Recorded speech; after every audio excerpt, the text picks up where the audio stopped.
Hello, everyone, and welcome back to Fluent Nest English. I'm Ollie, and honestly, I'm really happy you're here with us today. Maybe you're listening while relaxing at home, traveling somewhere, or just taking a small break from your busy day.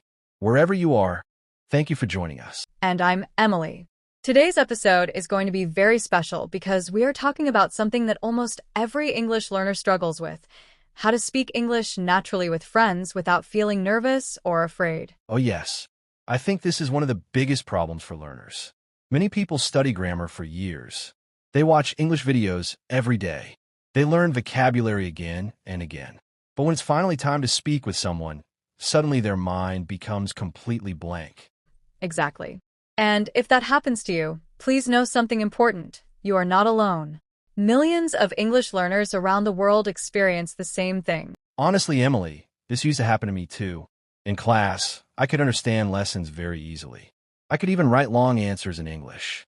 But when someone started a casual conversation with me, I became nervous immediately. That feeling is called communication anxiety. It means feeling nervous or uncomfortable while speaking English, even if you already understand the language quite well. And many learners feel embarrassed because of it. Yes, but they should not feel embarrassed at all. Speaking is a skill, and like every other skill, it improves slowly with practice and experience. Exactly. Nobody becomes confident in one day. Confidence grows step by step through small conversations. That's why today we want to help everyone learn natural English conversation in a very simple and relaxed way. All right, Emily, let's start with something practical. Imagine I meet my friend after a long time at a cafe. How can I start the conversation naturally? The good news is, simple English is usually the best English. You don't need difficult vocabulary to sound friendly or natural. That's very true. You can simply say, "Hey, how's it going?" Or, "Hi, how have you been?" or, "Wow, it's been a while." I really like "it's been a while." It sounds warm and friendly. Yes, because it shows that you are happy to see the other person again. And what are some natural replies? You can answer with, "Pretty good," "Not bad," "I'm doing okay," or, "Honestly, I've been really busy lately." Honestly, I've been really busy lately sounds very natural. People say that all the time in real conversations. Exactly. Real English conversations are usually simple, honest, and relaxed. I think many learners make one mistake. They try too hard to sound perfect. Yes. They focus too much on grammar and forget the real purpose of conversation: connection. Connection is more important than perfection. Absolutely. Most people do not care if your grammar is perfect. They care about your energy, kindness, and interest. That is such an important point. And another important thing in conversations is asking follow-up questions. Follow-up questions are powerful because they keep the conversation alive. Exactly. Imagine your friend says, "I had a stressful day." Instead of only saying, "Oh, okay," you can ask, "What happened? Why was it stressful? Are you feeling better now?" Those small questions make conversations feel natural and caring. I also noticed that empathy phrases are very useful. Absolutely. phrases like, That sounds difficult. That must have been frustrating. Oh, wow, that sounds exciting.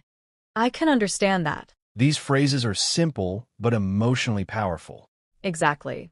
They make the other person feel comfortable talking to you.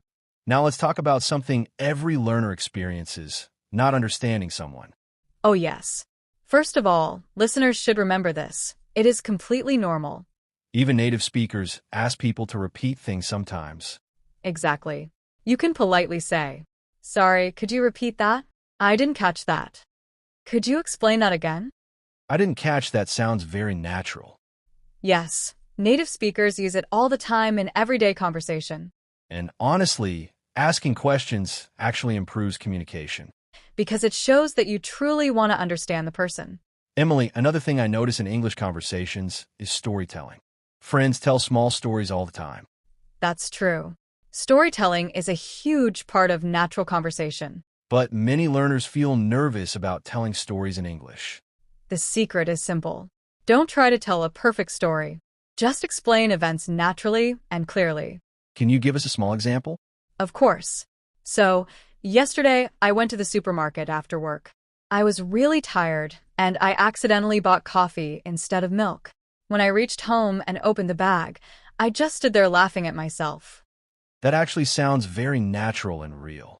Because simple stories are usually the most relatable stories. I also noticed you started with "so yesterday." Yes. Words like, so, guess what?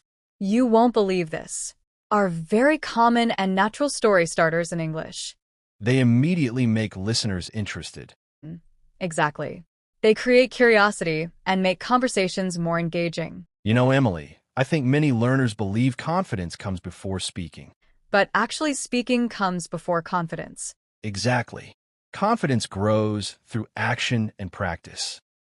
Every small conversation helps your brain become more comfortable with English. Even mistakes help you improve. Especially mistakes. Mistakes are proof that you are trying and learning. I think listeners really need to hear that. Because too many learners stay silent simply because they are afraid of sounding imperfect. But silence never improves speaking. Exactly. Speaking improves speaking. All right, Emily, before we finish, let's teach listeners how to end conversations naturally. Great idea.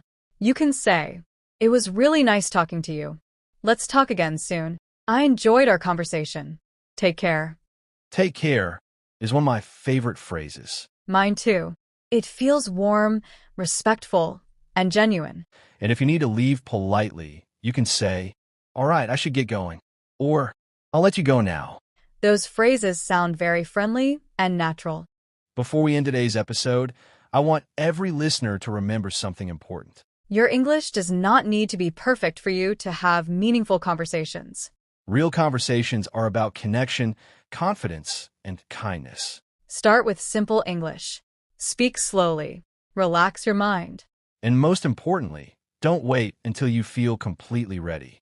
Because confidence grows during the journey, not before it. Thank you so much for spending time with us today. Keep practicing a little every single day. And remember, You already know more English than you think. we'll see you in the next episode, everyone. Take care and keep learning. Goodbye, everyone. Stay positive and keep speaking English every day.